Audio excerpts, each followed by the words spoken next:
मंगल भवन मंगल हारी।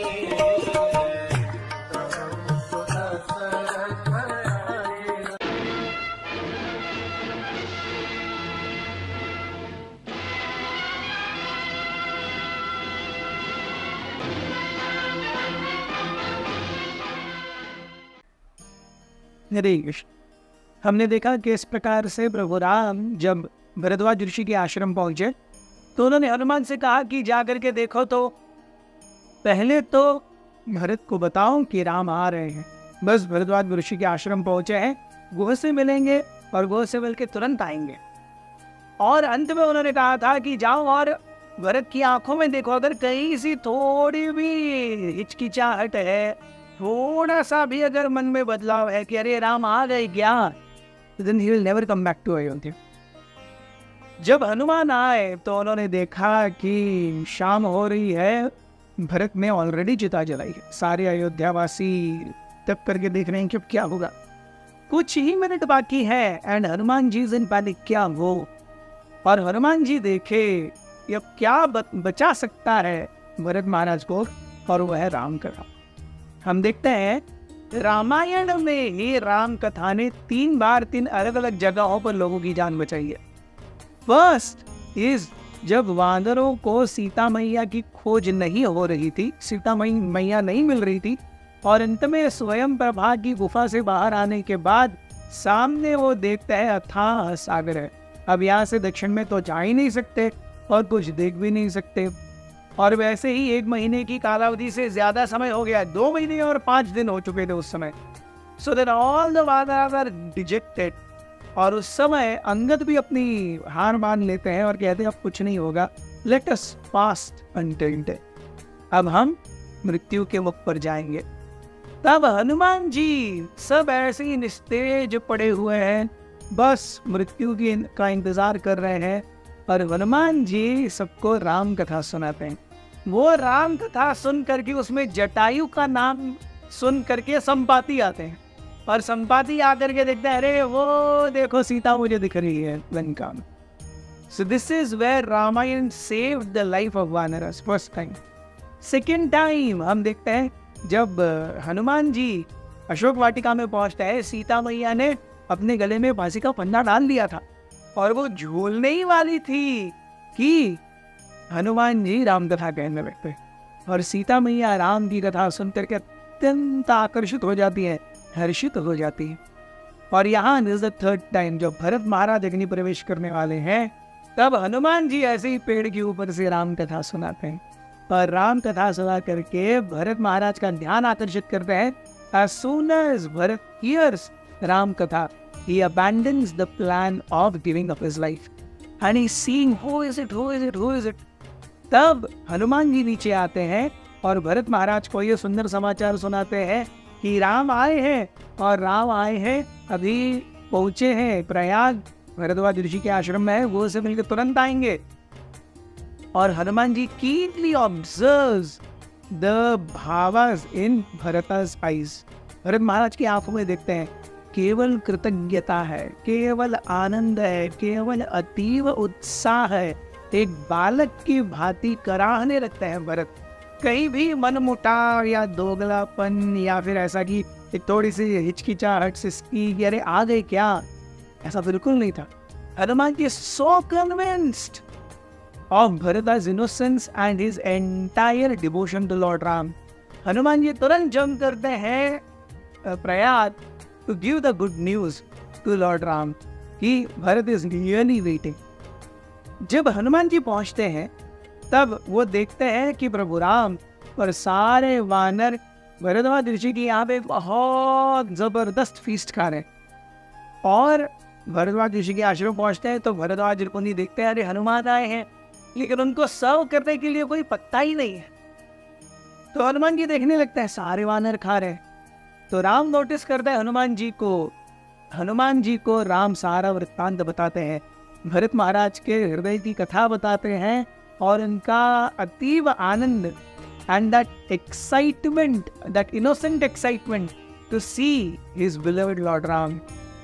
लॉर्ड राम, भगवान राम कहते हैं मैं तो पहले से ही जानता था कि भरत कोई साधारण व्यक्ति नहीं है।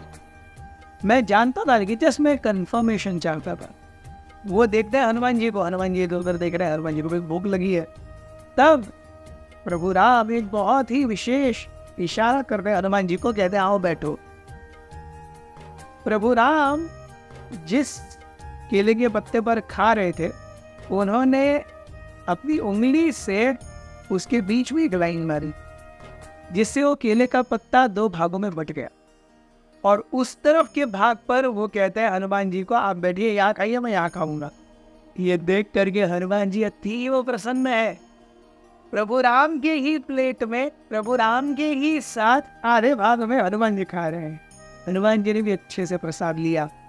तब से केले के पत्ते को 2 भागों में बांटा गया। हम देखते हैं कि प्रभु राम ने ये 2 लोगों के प्रति किया। अगर आपको याद होगा, जब वो राम सेतु बन रहा था तब गिलहरियां आ रही थी और एक दाना डाल रही थी। और तब राम आकर के ऐसे 3 लाइन खींचते हैं गिलहरियों के ऊपर, और तब से गिलहरियों के पीठ के ऊपर 3 लाइनें हैं। और यहाँ पर हनुमान जी को प्रसाद खिलाने के लिए वो अपने प्लेट को, अपने जो केले का पत्ता है उसको 2 भागों में बांटते हैं। तब से केले के पत्ते को 2 भागों में बांटा गया। नहीं तो ऐसे 2 भागों में बटा हुआ बीच में से मोटी लाइन ऐसा आप किसी पत्ते को नहीं देखेंगे, केवल केले का पत्ता है। वरना सारे समान होते हैं, लेकिन there is no line that is bifurcating that. तो ये है कथा केले के पत्ते की और हनुमान जी की। यहाँ पर जैसे ही भरत महाराज को पता चला, भरत महाराज ने शत्रुघ्न को एकदम नृत्य करते करते, आंखों में आंसू भरते भरते बताया कि अरे राम आ रहे हैं। And he told to go and convey this message to Vashishtha, the mothers, and most importantly the denizens of Ayodhya who had been waiting for Lord Ram for a long time. हर जगह पे एक बहुत ही खुशी की लहर दौड़ पड़ी कि अरे राम आ रहे हैं। भरत महाराज ने अपने स्थान नंदीग्राम को पूरे अयोध्या के राज्य कारभार का केंद्र बिंदु। Nandigram was the capital of Kaushal Naresh when Ram was not there.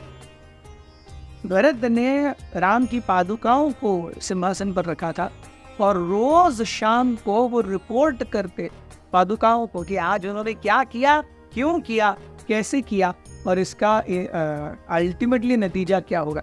That way he felt loyal to Lord Ram. Bharat Maharaj is an example of a person who is in so much coherence in his duties. हम देखते हैं 2 प्रकार के लोग होते हैं। एक जो कर्तव्य से पथभ्रष्ट हो करके ऐश आराम में लग जाते हैं, और दूसरे प्रकार के लोग होते हैं जो ऐश आराम छोड़ करके केवल कर्तव्य के मार्ग का पालन करते हैं। भरत दूसरे प्रकार के, उन्होंने कोई भी राजा के सारे कर्तव्य किए, लेकिन राजा के किसी भी सुख ऐश्वर्य भोग को कभी स्वीकार नहीं किया। वह अयोध्या के अंदर कभी नहीं गए 14 साल।